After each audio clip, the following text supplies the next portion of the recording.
there are people who are getting paid 30 or 35 bucks an hour, whatever it is, who are risking their lives to save mine, who totally disagree with me ideologically, who believe in God in very different ways than I do. And they're fighting fires on my behalf. And I think that's the most remarkable thing, right? Like, you go to a hospital if you're sick or if something terrible happens, and there are heart surgeons who will operate on you who voted differently, and they don't care how you voted, right? And this is actually just how we do things in America.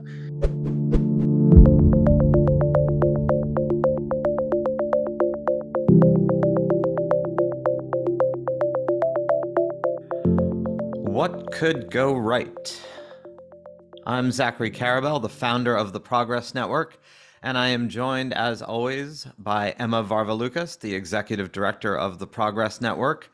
And we are having a series of engaging conversations with what we hope are engaging people about the meaningful issues of our moment in time. You know, one of the first events that we had when we started the Progress Network in the late fall of 2020 was to talk about faith and dialogue and the divisions that beset us, but also the commonality, even though we in this case being the United States are a diverse, multi-ethnic, multi-religious nation. And one of the people we had those conversations with was Eboo Patel, who we're now going to have another conversation with on the eve of the publication of his new book. And it strikes me that we do live in this sort of bifurcated world where conversations about faith and conversations about politics and conversations about race and conversations about gender and conversations about sports or entertainment, you name it, exist in their own silos. And maybe some of those silos are exactly as they should be, but we do run the risk of a siloed view of the world where each silo is essentially non-connected to others in a way that doesn't serve the reality that we all live in multiple silos simultaneously. And religion and faith, particularly in the United States, which remains an atypically, compared to a lot of the rest of the world, highly faith-based society, at least if you look at numbers of people who are engaged in some sort of faith community, as well as people who are very consciously not, right? There's also a very strong atheist component, which is itself, I suppose, in its way, an aspect of a faith view of the world, just without a higher purpose animating it.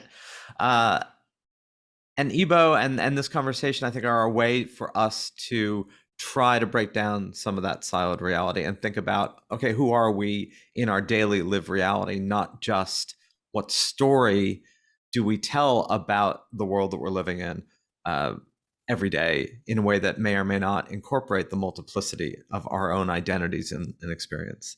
So I'm really looking forward to this conversation with an individual who has been so passionately at the forefront of trying to get people to tell different stories and see the world through different lenses. So Emma, tell us a little more about Eboo Patel. Eboo Patel is the founder and president of the largest interfaith organization in the United States, which is called Interfaith America. That organization promotes interfaith leadership on college campuses.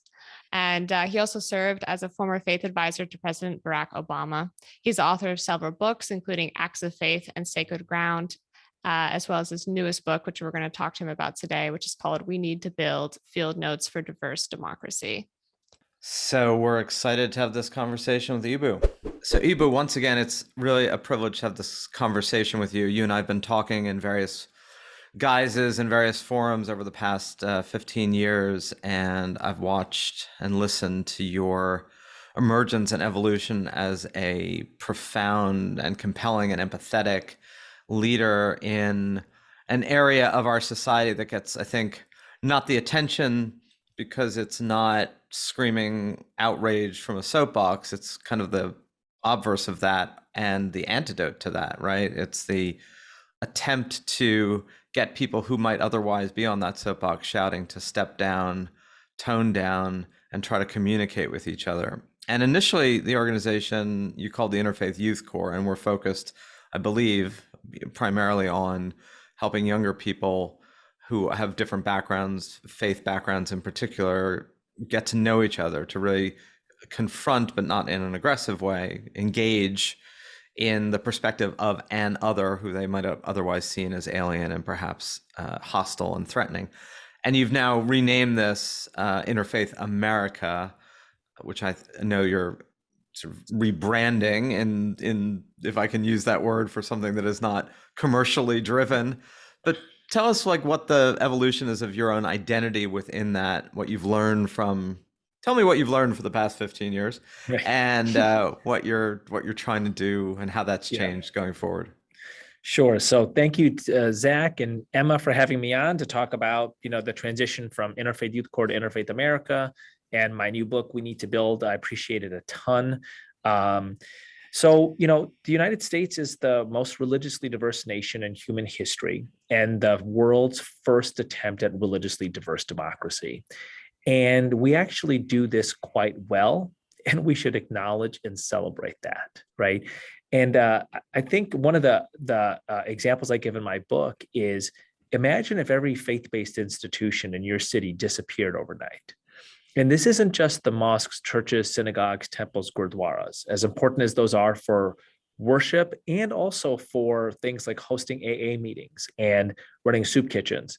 But it's also the law schools and hospitals and preschools and social services centers, right?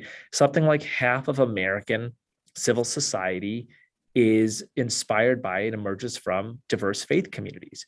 And one of the most remarkable things about this is that when Jesuits start Georgetown, Methodists start Northwestern, Muslims start the Inner City Muslim Action Network, Jews start Brandeis, those institutions are an expression of the identity of that religious community, but they serve all communities. That is a genius of our civilization, that you can express your identity in an institution that serves everybody. It allows you to it's the kind of genius of the hyphen, right? Brandeis is an expression of Jewish identity, and there are Hindu and Jain and Sikh and atheist and Muslim, etc. students there. And it's helping all of those communities thrive, and it's encouraging cooperation between them. The reason we are going from Interfaith Youth Core to Interfaith America is, first of all, I'm no longer 26, I'm 46, and we're celebrating the 20th anniversary of the organization as kind of a formal nonprofit. I actually had the idea 25 years ago in 1998, but it's in 2002 when we got our first grant. So part of this is the evolution of the organization from, 9 voices in my head to an organization with currently a $15 million budget and a north of 50-person staff that works in everything from undergraduate education to health to private companies to government around interfaith cooperation. And so we're just an organization with significant capacity for a nonprofit. And we believe religious diversity is one of the great issues in American life. And it requires a vital civic institution moving it forward, moving it towards progress. And the second thing is that America has changed. The demographics have changed. So in 1990, there were 14 white Christians for every religious minority. Today, there are 7 white Christians for every religious minority. That is data from the Public Religion Research Institute. There are about 4 million ELCA Lutherans in America. Their median age is 57. There are about 4 million Muslims in America. Their median age is 35, right? Demographically, we are shifting as a nation, and 70% of Americans say they're proud of living in a religiously diverse country. That's also PRI data. So the Judeo-Christian chapter of American life, it was really important. It was invented in the 1930s as a response to the anti-Semitism and anti-Catholicism of the KKK. It did good work for a century. It's time to write the next chapter. We think that chapter is called Interfaith America. And why not name the organization the same thing as that chapter? Because we see ourselves as having a principal responsibility in bringing about that new reality. So, Eboo, I love that you started, and you start like this in your book too, with a reminder that this great American experiment is the first time in history we've had, a democracy of religious and ethnically diverse individuals all trying to treat each other as equals. And, from one perspective, it's going remarkably well. Like we're all, still here for the most part. It hasn't, the experiment hasn't blown up in our faces. And I'm wondering if you see, because I feel like a lot of the narrative focuses on right now, like cancel culture, call out culture, the fracturedness of American society. Do you see that as just part of a normal tension, as part of this adjustment, this next chapter of moving from a Judeo-Christian nation into a nation of plurality? Or is that something particularly nasty? Or is it just like, we should expect this in such a transition? Well, I'm not a big fan of kind of a negative frame on things. I think that human beings are mostly moved by inspiring frames, inspiring narratives that they then seek to achieve. And so, I have a chapter in the book, We Need to Build the Trump Story, the Obama Story. And the Obama story was an inspiring narrative about who we all could be together. I write about how religious traditions do this really well, right? Islam has a narrative of who the human race can be. Christianity has a narrative of the kingdom of God, right? And then religious communities build institutions that attempt to move us closer to that reality. So I would much rather us be telling a positive story of possibility and then building institutions to make that a reality than to be telling a negative story. I just don't think human beings are principally inspired by that. And I think it begins to kind of acquire the aura of inevitability.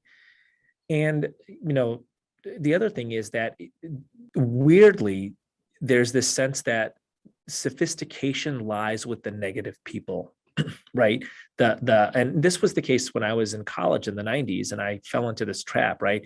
The saps were the ones who were, going to go be teachers and social workers and nurses. And the really smart people were the ones who criticized those people. I don't think that that's a great way to live. I don't think it's good for the human spirit. And I certainly don't think it moves the society forward.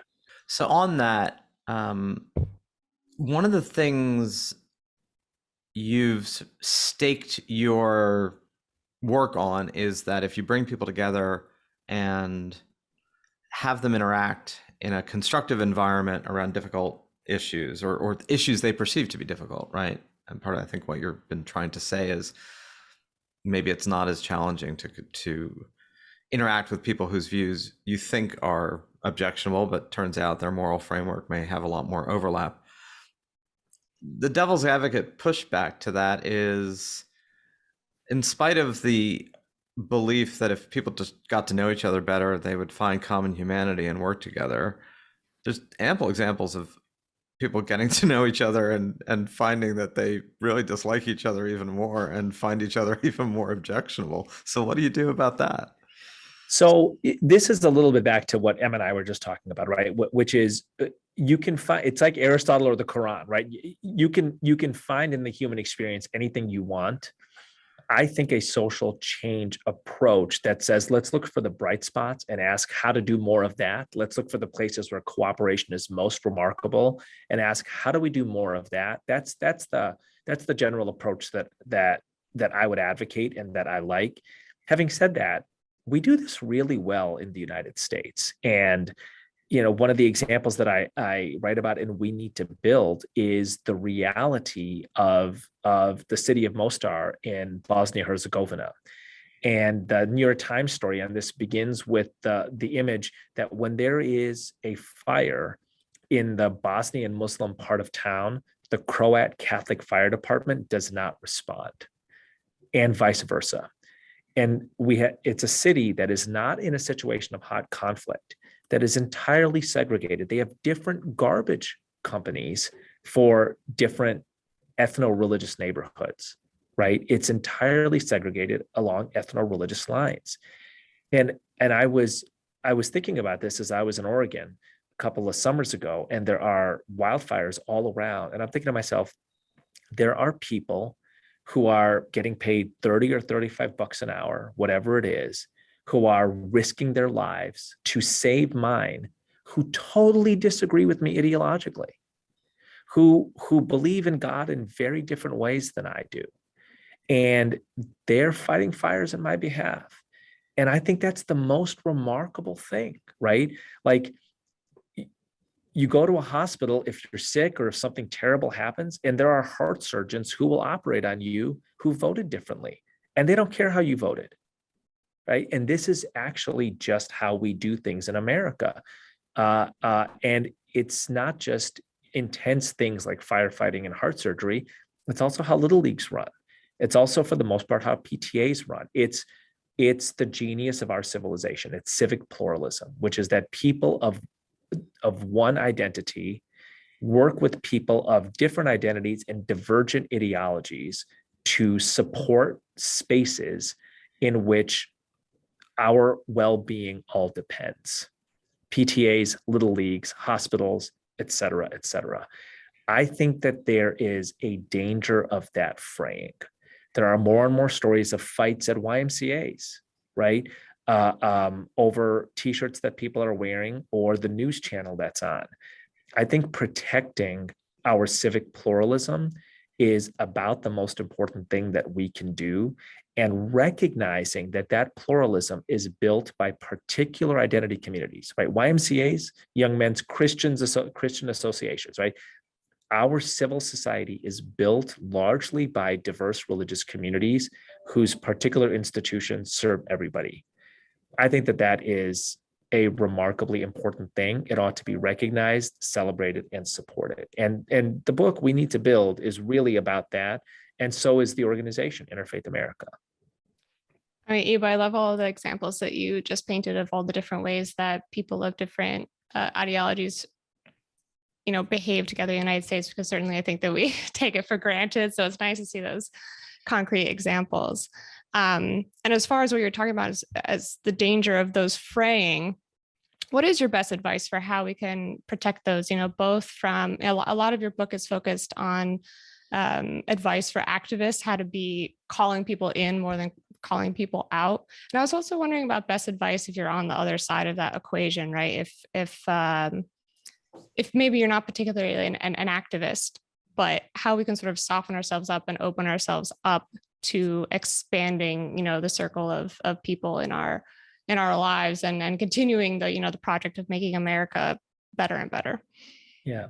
So I appreciate that, Emma. So one thing is I certainly prefer calling in to calling out, but it's actually not my favorite phrase for social change because it assumes that one person has all the answers, right? And like you're kind of a Yoda figure, and like you are teaching the neophytes who haven't read the same things that you have. You are initiating them into the truth. I actually really dislike that, I think the question is how do we move forward together, and knowing that people have different ideologies. Let me say that a little bit differently, right? There are different definitions of justice that are based in different identities. So a Reformed Jew will have a different definition of justice around abortion than an Orthodox Catholic will. So, and I am not prepared to say that one of them is right and one of them is wrong. What is most important to me is that we have a society in which they can not only live together, not only coexist, but cooperate, can like strengthen the public library together, can build a little league together, can serve in the PTA together, right? What I call the red wheelbarrow of American society, from the William Carlos Williams poem, which begins, "So much depends on that red wheelbarrow," right? All of these things that we take for granted that bring people from diverse identities and divergent ideologies together. Athletic leagues, public libraries, volunteer fire departments, those things are in danger. Those things are in danger. And so my advice is invest in that civic infrastructure, invest in that civic pluralism. Like the hero is the mom who coaches Little League. The hero is the dad who volunteers at the public library and thinks to himself, boy, I really don't like the way that this other person I'm volunteering with voted. And yet I'm not going to stop reading to kids with this person. It is a really important thing that we have spaces and institutions where people of diverse identities and divergent ideologies can engage in activities that, for the most part, we agree on, are central to our well-being as a society, and where the activity itself guides the cooperative relationship, as in a little league. Everybody knows what to do when they're coaching, right? The activity itself guides the role in the relationship. So when you say invest in, what does that actually mean tangibly? It means that we should tell more people to engage in that. We should be hearing stories about that in the news, right?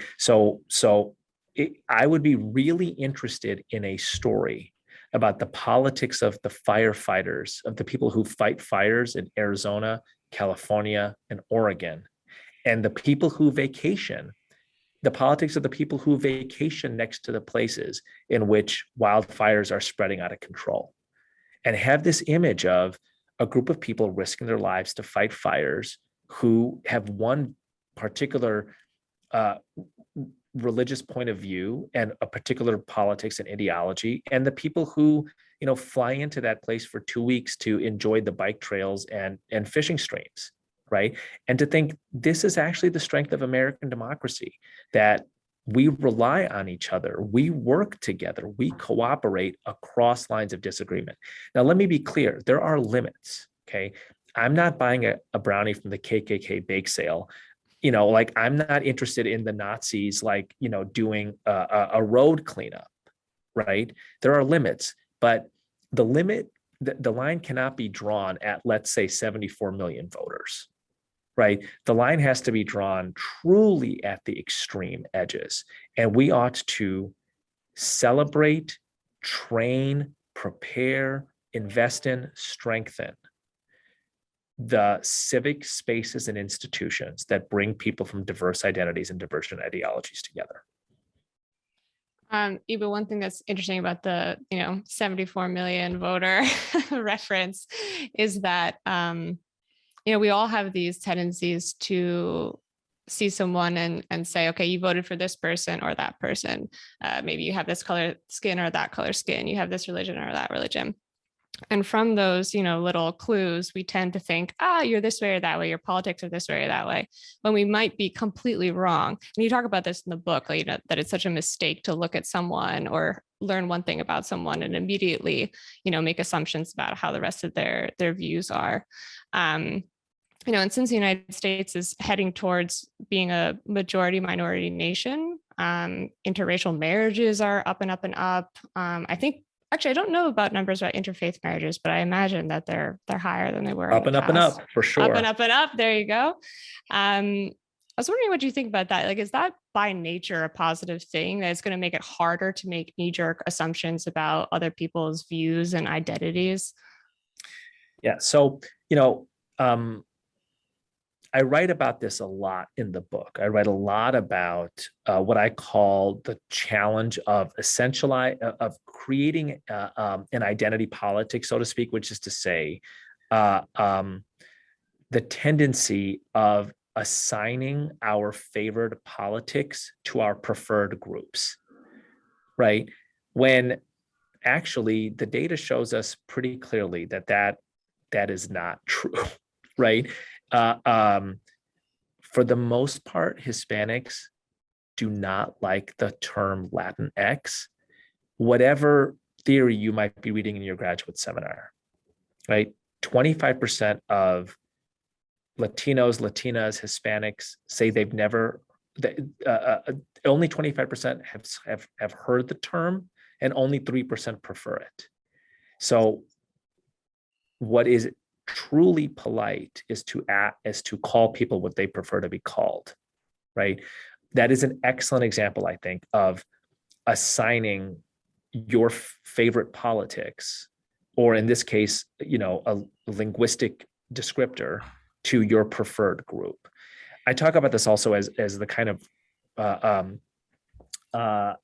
Russian dolls model of identity politics, which is knowing somebody's outer identity, race or gender or sexuality, and assuming from there that their aesthetic preferences, their politics, who they voted for, their views on the police, et cetera, they all are this kind of set of mirrors of what you think their the outer doll is.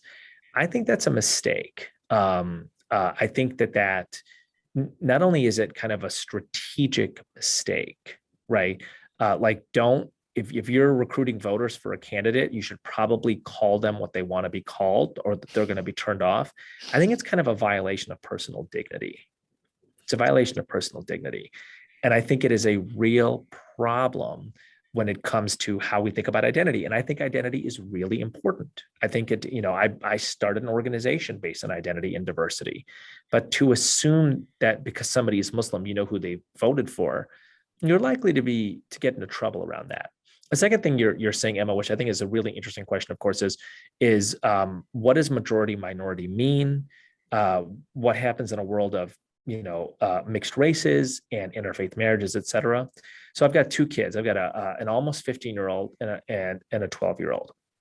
Between, they're like 20 best friends, between them, I would say 16 of them are mixed race.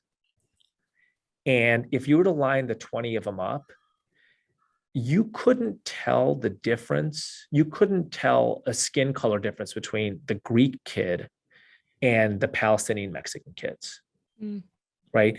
And I don't know, if you can't tell who's kind of darker skin from 20 feet away, who counts as a person of color, right? And by the way, the term person of color, if you think of it globally, that's like 80% of the world. I'm just not sure how useful a category that includes 80% of the world, half of which nations have been to war with each other, right? China and India, India and Pakistan, Pakistan and Bangladesh. And I'm just using examples from the region that my heritage is from. I am not sure what useful or coherent can be said about that. And just in the United States alone, right? First of all, I don't know why we would erase the rest of the world in coming up with our categories, like people of color. That does not seem like a good idea to me. And I know I'm speaking to somebody who's, in Greece at the time, right? You're like, yes, we exist too. The second thing is, in the United States alone, the highest earning ethnic group in the United States are Indian Americans, people of color, quote unquote, right? The lowest earning income ethnic group in the United States, Somali Americans, people of color.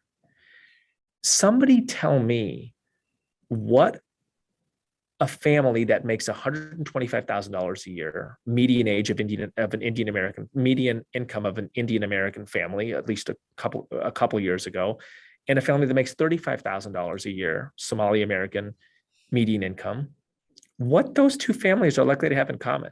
Are they likely to live in the same neighborhoods, use the same transportation, go to the same school, have the same education level, have the same prospects for their kids? I mean, kind of in what world are we assuming that they have the same experience at all?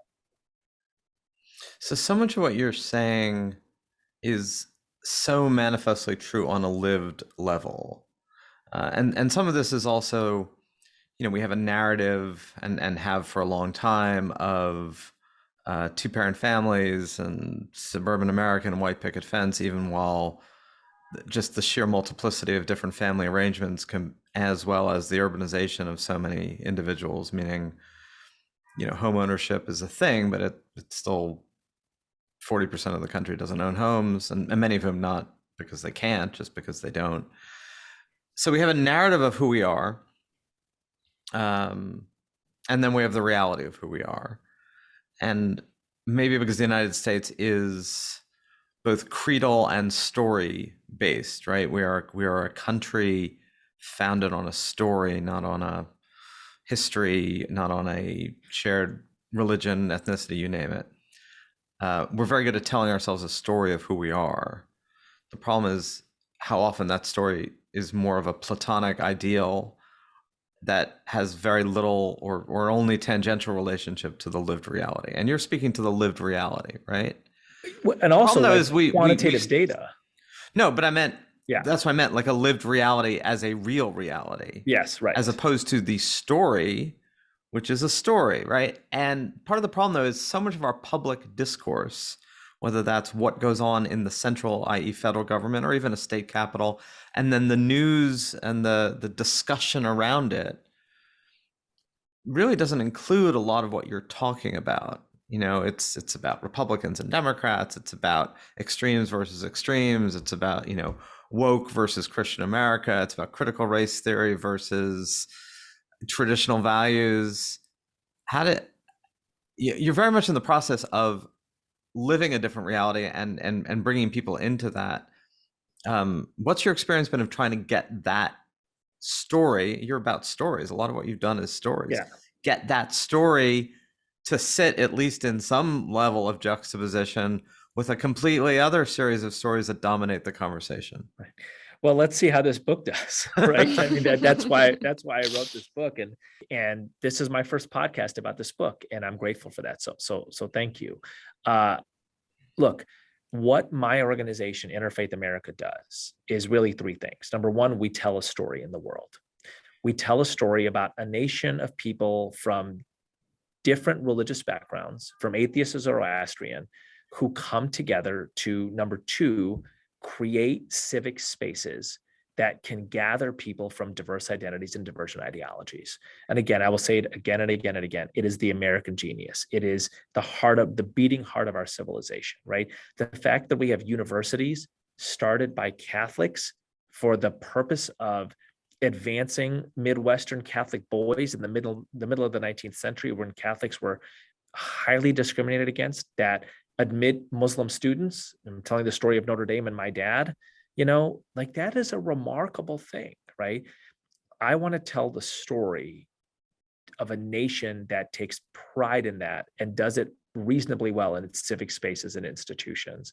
And then to train leaders who are also storytellers and strengtheners and spreaders of said spaces and institutions.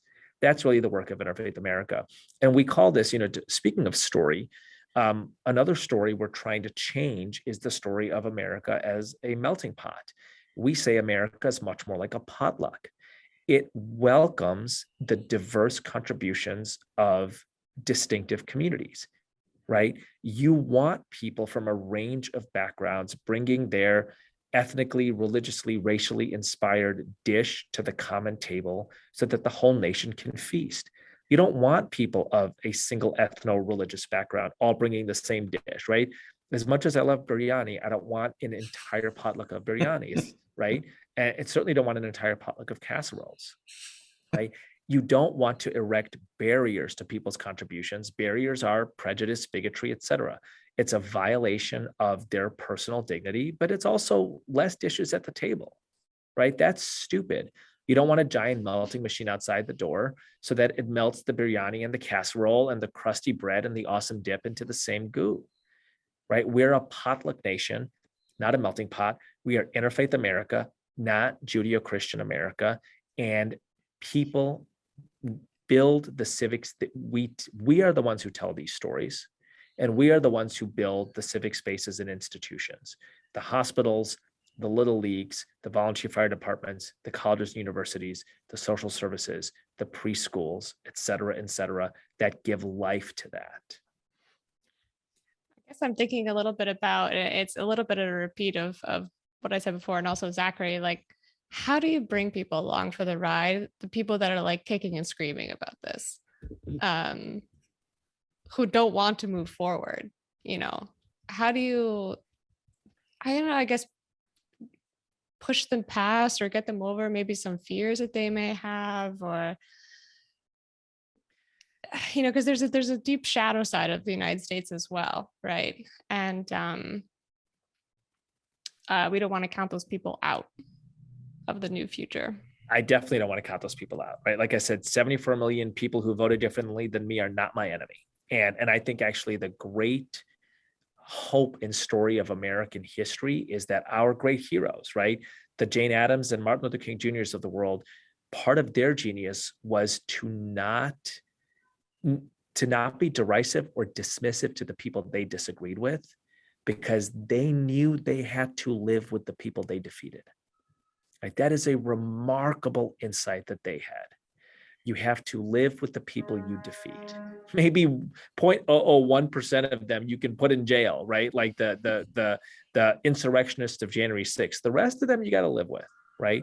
So you might as well bring them into the circle. Look, I'm a Muslim, and this is what the Prophet Muhammad, may the peace and blessings of God be upon him, does so well, right? Like he does this. I end my book with the story of the Prophet at Hudaybiyah, where he basically brings the people he was only a few years earlier at war with, he brings them into the circle. He brings them into the circle. So I am confident, actually, that most people at some time will be brought into the circle. Why? Again, because of the civic spaces of American life. You might have a generalized prejudice against Muslims, and there's a reasonable chance at some point your world will be made a lot better by a Muslim doctor. Your life might be saved by a Muslim doctor, right? It's hard to hate your Muslim doctor. It's hard to hate your Hindu neighbor. It's hard to hate the Sikh or Baha'i who you coach Little League with. It's hard to hate your kid's Zoroastrian teacher. And this is part of the genius of American civic spaces, is that they are good at facilitating interaction on the kinds of activities that most of us consider part of our general well-being, right?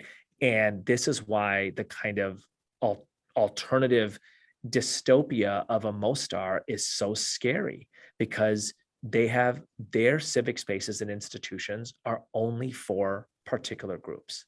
They don't have spaces that facilitate positive interaction.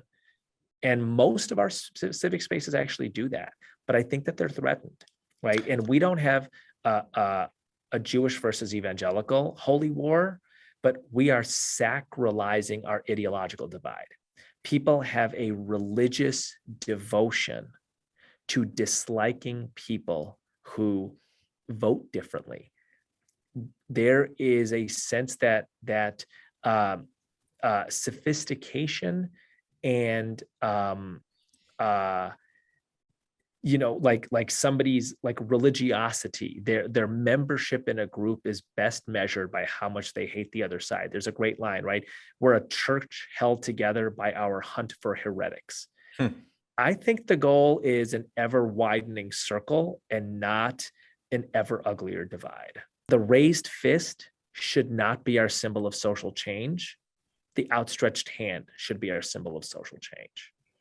I do love that expression of sacralizing our political divides. And it's certainly true that there is a kind of anachronistic or archaic religious division element to our current political divisions. You know, we simply swapped one intense intolerance for another. Every time I speak with you, I am struck by what I react to as you have an incredibly positive outlook on human nature, which I tend to think that I do, given that I created this progress network as a way of saying there's a lot more good going on in the world. But I think on a spectrum of perspectives, I tend to be struck by my, hey, wait a minute, occasionally when I hear you speak, as to my own acute awareness of more of the kind of the rough and tumble ugliness of human nature, which we need to in some way acknowledge and engage if we are going to then move beyond. And maybe that's a temperament, you know, meaning I am as much in the grappling with the dark sides of who we are while trying to urge us toward whatever light is manifest. But I still grapple with the public part of, you know, on the one hand, I feel like we would all do better doing what you do, which is so little of our lives are actually impacted by our collective narrative of politics and the nation, right? I try to say to people all the time, exactly how much does the federal government actually shape your daily life, right? I mean, there are people for whom it shapes it more, and there are people for whom it shapes it less. There's a whole lot of things that we are incredibly agitated by that are much more not touching us, right? And then there's a whole lot of things that are touching us that we don't engage as much. But I do struggle with the kind of, we would do better from a better collective discourse, right? That the idea climate in which we swim can deeply affect our lens, how we are seeing the world. I mean, I would like credit for my poetic view of the world, but really, I just think this is like brass tacks stuff. And here's what I mean by that, right? Like, you could have been born in Ukraine, right? Like, I have been to enough places. There are more leprous beggar children in India than there are top 1% income earning people in the United States, right? Like, there are lots and lots of terrible positions on planet Earth that every single person listening to this podcast, and probably every single one of our friends and associates, could just as easily have been born in. And our lives are 100 times, 1,000 times better than a leprous beggar in India, or a rag picker on the trash mountain outside of Nairobi, or the kid in the village of Morocco whose face is covered in flies because he's so tired of waving them off, or the person living in a shack in Soweto, all of whom I've seen, right? And all of whom I've seen. And one of the things that I think our culture has done, which I just think is like, it's so terrible, is we are in a conspiracy against our own agency. And I think agency is one of the most beautiful things in the world. The idea that I can take steps to improve my life and other people's lives, including vote, including, be a teacher or a coach, including advanced policies that I want. In other words, this isn't like, what I'm saying by this is not necessarily a conservative leaning position. It's simply saying, right, it's not like the government doesn't have any responsibility. It's we are the government, right? So you can go and run a federal agency better than it's currently being run, or a state agency, or a city program, right? If there's a food desert in your city, you can create a better way of getting fresh, good food to the people there. My friends at the Inner City Muslim Action Network did that on the southwest side of Chicago, right? They created this fresh food market. My friend Jeff Penzino did that on the west side with something called Fresh Moves, a mobile grocery store that used old school buses as instead of brick and mortar. In other words, we have the ability through civic entrepreneurism or government engagement to make things better, and we should do that. This is actually something that I wish people would pull from religion more into American culture, even if they aren't particularly religious, which is the reverse of this, like learned helplessness, right? Or you just phrased it really nicely about the lack of agency. It's sort of the brass tacks of almost all religious traditions, that like nothing is beyond redemption, and that anybody can do the work, right, of being part of the tradition and being a good human being. I kind of wonder too, like how atheists fit into this, right? Into this puzzle of American culture. I wonder if anyone listening to this who is not particularly religious is thinking like, this is too much of a frame for me, and how we can pull those people in as well. So from the jump, Interfaith Youth Core, now Interfaith America, has always had atheists equal partners at the table from the jump. You're right. I would say like, I don't know, at any given time, 10 to 20% of our staff are atheists, and certainly the people in our program network. We talk about Interfaith America as including everybody from atheist to Zoroastrian, Sunni and Shia, Orthodox and Reform, highly observant and not particularly practicing, et cetera, right? Any of us can learn from the genius of how religious traditions operate, whether you're believers or not, right? And part of the genius is this sense that there's a cosmic vision that we can all play a part in. There's a cosmic vision that we can all play a part in. And, for Ramadan, I am reading this great book called Muhammad, the World Changer. And one of the major emphases of the book is the role of the Prophet Muhammad and the emphasis on Islam in what people can do for themselves, not just in a self-help type way, but in a community advancement type way, which includes government. So, for example, the people of Yathrib welcomed the Prophet Muhammad into their city as he's being hounded and harassed out of Mecca. Yathrib becomes Medina, the city of the Prophet. And Muhammad gets there and he realizes that he's been invited in to kind of build unity amongst these clans and tribes, but they continue to squabble over stupid things like access to the well, and there's all this backbiting and gossip. And a set of revelations come down from the Quran. God will only help a people who helps themselves.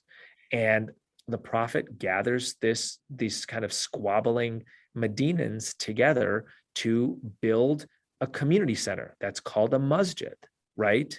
To build a market, to establish something called the Constitution of Medina, which is a document which affirms the individuality and diversity of the various tribes of Medina, but guarantees kind of collective impact, including mutual defense. It's a very early example of cooperation amidst diversity, of a potluck.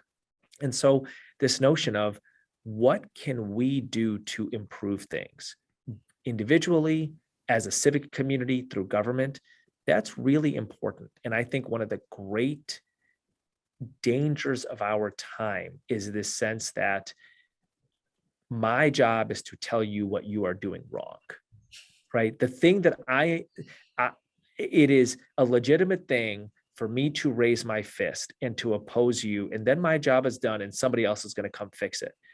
That is crazy, right? The other side of a dismantled system is not paradise, it is chaos. And the sense that person X gets to be the person saying, here are all the things that are wrong, and then person Y has got to be the person who comes in and fixes and builds. I just, we ask everybody to be part of the solution. That's part of how you have a civil society. You ask everybody to be part of the solution, and nobody gets to say, well, I'm just the person who tells you what you're doing wrong. And then you can thank me and I get to go home and you fix it.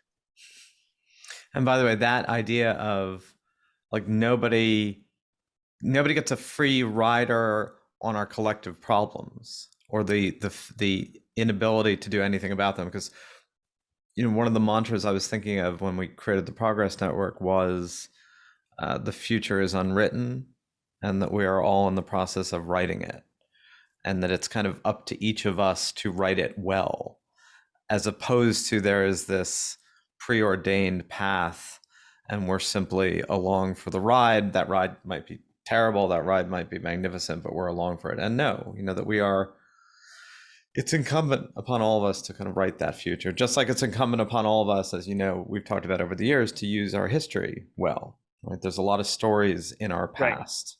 Right. There's not one story in our past, and which stories you elect to use says a lot about the present that we're in and the future we're creating. Right. There's a great line by Walter Lippmann, which I quote in the book.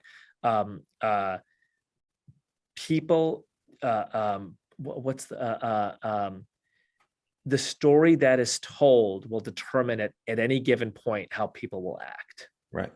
Right. And so, why would you tell a horror story? Because that you're scripting people to act in horrible ways. Right. Why wouldn't you tell a story of possibility? Because it encourages people to act positively. And, as Obama says in his Howard University address in 2016, is there a different time and place that you would rather have been born? Right. And this notion that we are too oppressed to improve our own condition, the condition of others, that is a conspiracy against one's own agency. And I just think it is a crime whose victim is the leprous child in India, or the Afghan who held on to the undercarriage of a plane and died that way to get here, right? You should do what you can do. You should do what you can do. And there's a great religious story about this in Islam, that which might actually be in other religions also. The Prophet Abraham is in the fire, and there's an old woman who runs and gets a pail of water and throws it on the flames, and it doesn't douse the flames, right? It just like stops them burning for just a moment. And the wise man turns to the old woman and says scornfully, did you think that you could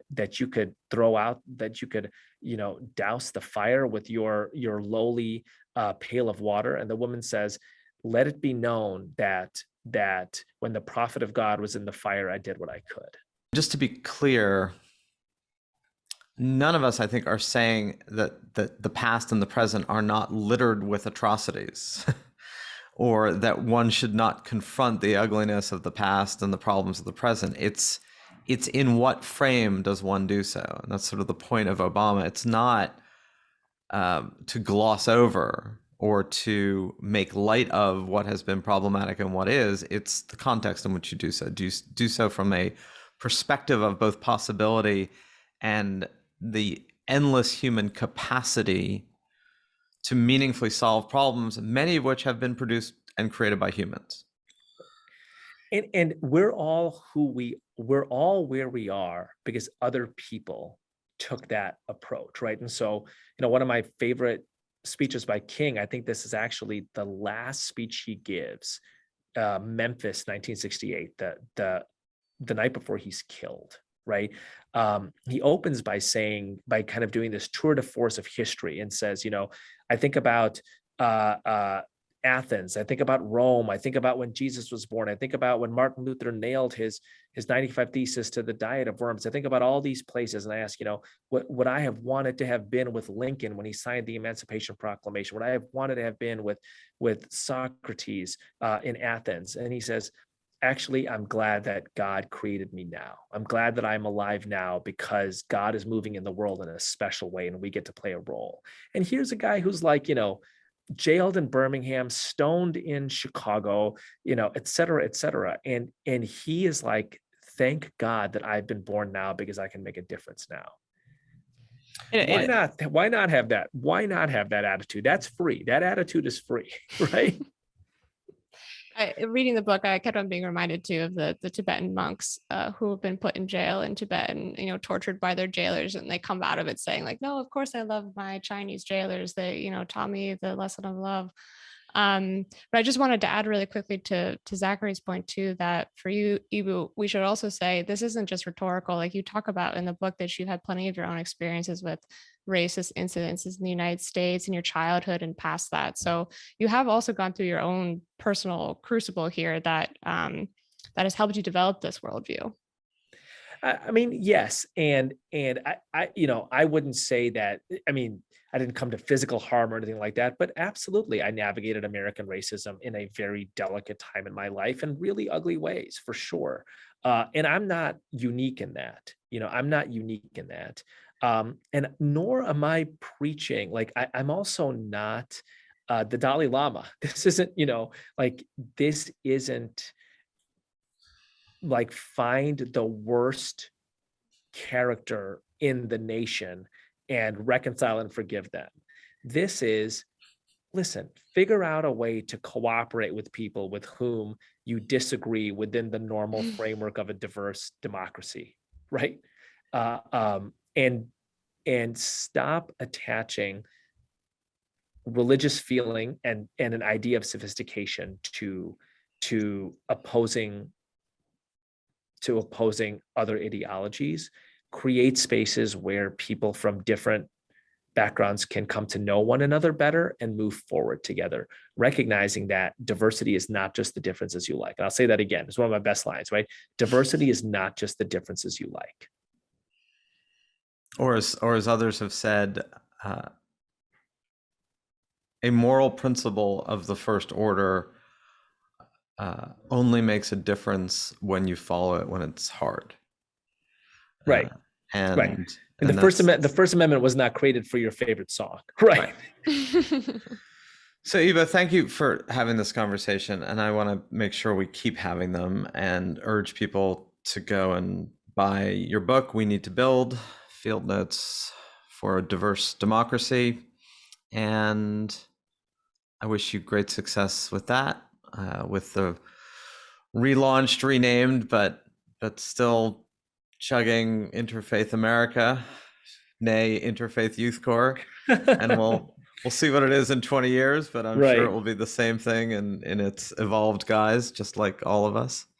And best of luck with all that. I appreciate that. Thank you, Zach. Thank you, Emma. So, Emma, I was struck in our conversation with him, which I alluded to during it a little bit, of there are very few people who I talk to that can make me feel cynical by comparison. And I challenge that too in myself as I'm listening to it, right? Like, why at times do I feel burbling up a kind of, hey, wait a minute, come on, people are more touchy than that.